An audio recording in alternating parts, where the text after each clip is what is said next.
Hi, this is Catherine Rose. I'm with Board Game Geek here at SPIEL 2016. I'm sitting here with Frank Cuban from Queen Games, and he's here to talk about Glüx. So tell me about the game. Yeah, Glüx. It's an abstract family game. It's 2 to 4 players, and it's really quick, very easy to learn. And let's just dive in and see how it works. Okay, so every player gets this little bag with a bunch of chips, which are double-sided. So you either have like the 4 or the 3 on the other side, like a die. Always the 2 sides match to 7. Okay, at the start of the game, we just prepared the game board a bit. So at the start of the game, you either have one corner, all of the players have one corner to start, you draw one chip, and then you decide which side you want to put on your starting tile.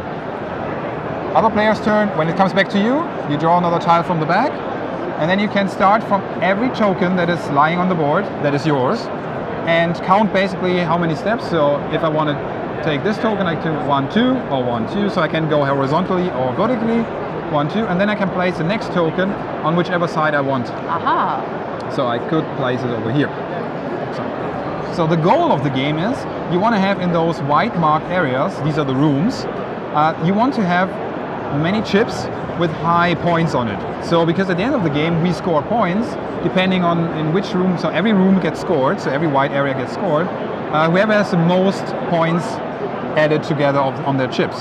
So in this room, the red player would have 5 points, he has the most points, so would get 4 victory points going around the track. Second place, this yellow, would get 2 points. All right. And that's how you basically score the game. So it's an area majority in each of the sections, yes, basically. in each of the sections.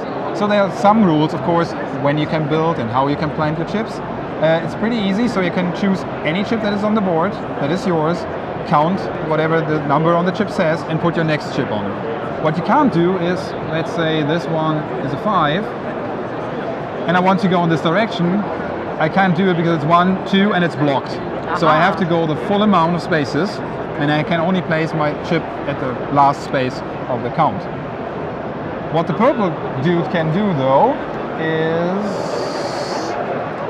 so he could go in this direction, so 1, 2, there's a chip lying there, but that is okay, so he can place his on top of the other.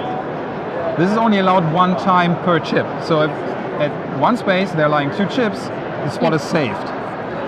And that's basically the strategy behind the game, trying to build over other people's chips or threaten them so that they have to secure their own chips. Interesting. And then we go turn by turn, everybody's got like 28 chips in here. Once you placed all of the 28 chips, the game ends, and then you count all the rooms, and whoever has the most points wins. So how long does the game take? You said it was quick. It's quick, it's about 30 minutes. 30 minutes. 30 minutes. Nice.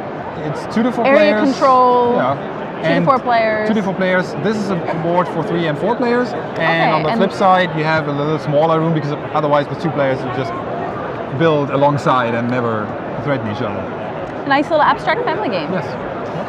That was Glüx from Queen Games.